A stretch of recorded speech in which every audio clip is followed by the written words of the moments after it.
Yo, what is good, Blue Jays fans? I had to redo this Jameson Taillon trade video because I was clearing my throat way too fucking much. I'm trying not to do that anymore. 2 more years on this deal.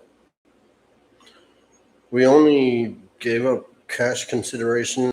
In 2024, he was 12-8 with a 3.27 ERA.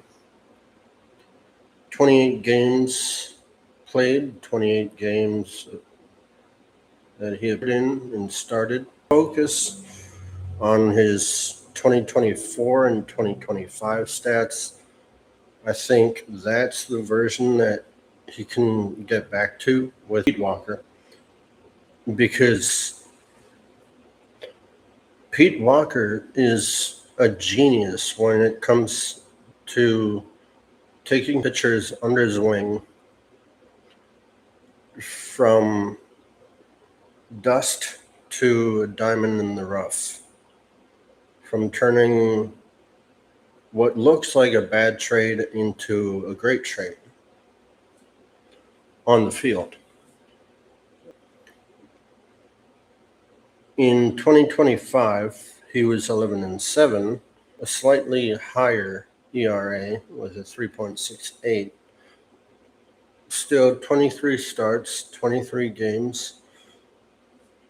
He appeared in 129 and 2/3 innings and 98 strikeouts. Four-seamer is really good when he's facing left-handers, but he doesn't use it as much when facing right-handers.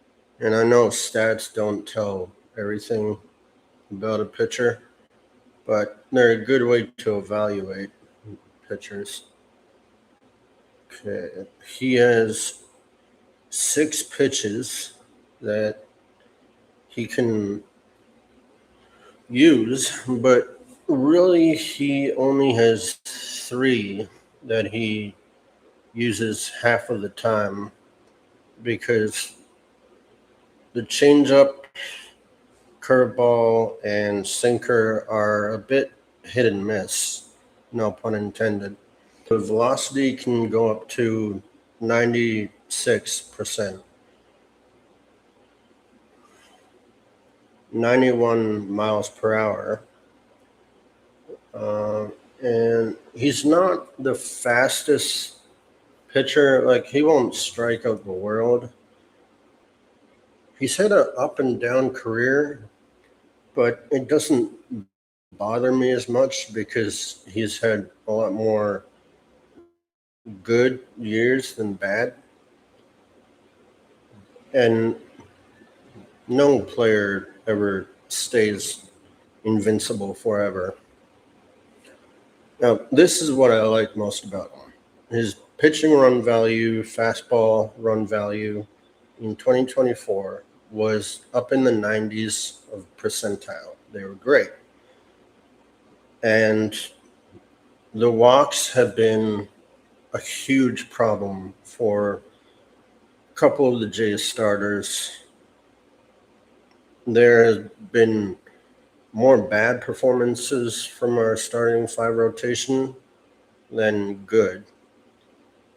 He's kind of like a Tyler Rogers in the way that he gets a lot of his outs on ground balls. And, I mean, Tyler Rogers this year has not gave up a home run in over 48 innings. If we could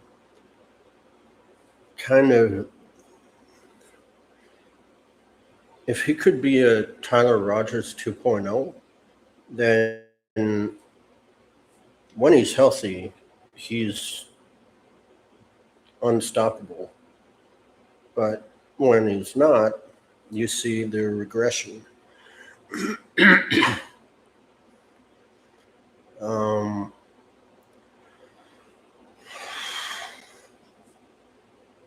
I mean, I know people aren't really high on this trade move, but look at it this way.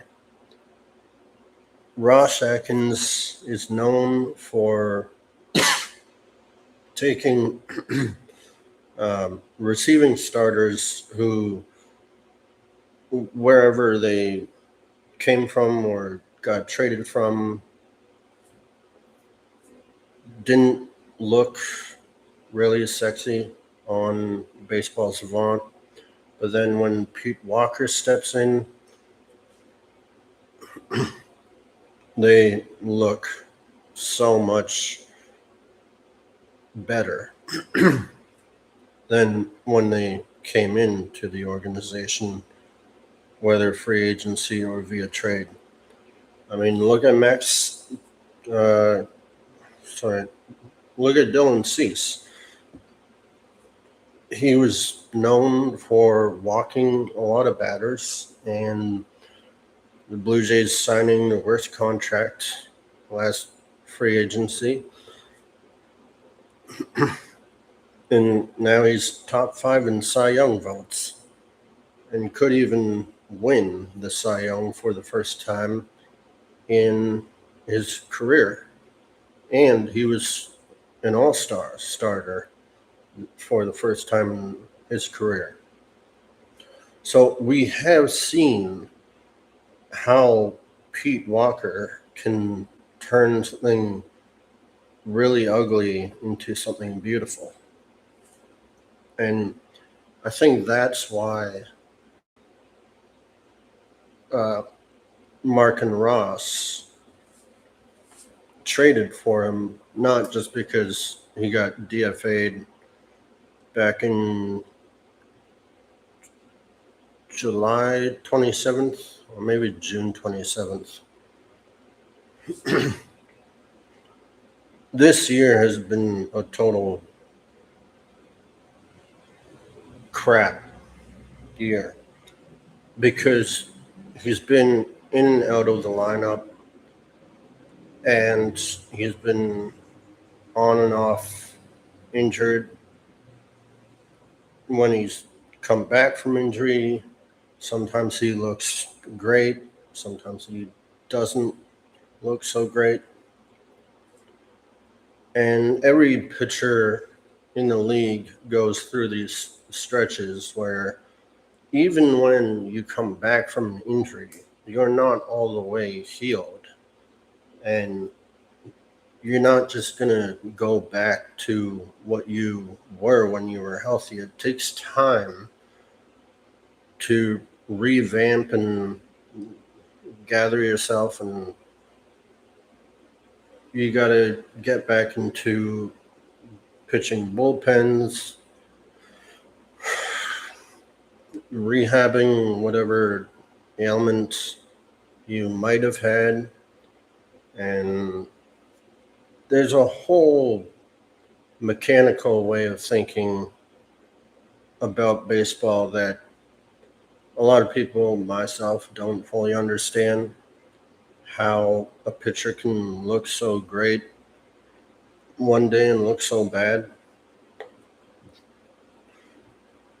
And if you think about it, no pitcher, I don't care what anybody says, no pitcher goes through a whole year and not have bad outings or not have injuries. And if they do, they're lying. Sometimes you're playing through an injury. Sometimes you feel something weird in your arm, or your stance doesn't feel right. Your back leg, something's wrong with that. Whatever it is. I do believe that Pete Walker can turn Jameson Taillon into an ace like he was in 2016.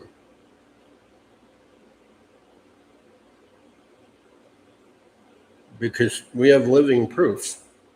It's happened with Dylan Cease. He was one of the worst pitchers walk rate wise, and now he's not. I know he played for the Yankees and, well, us now in Chicago.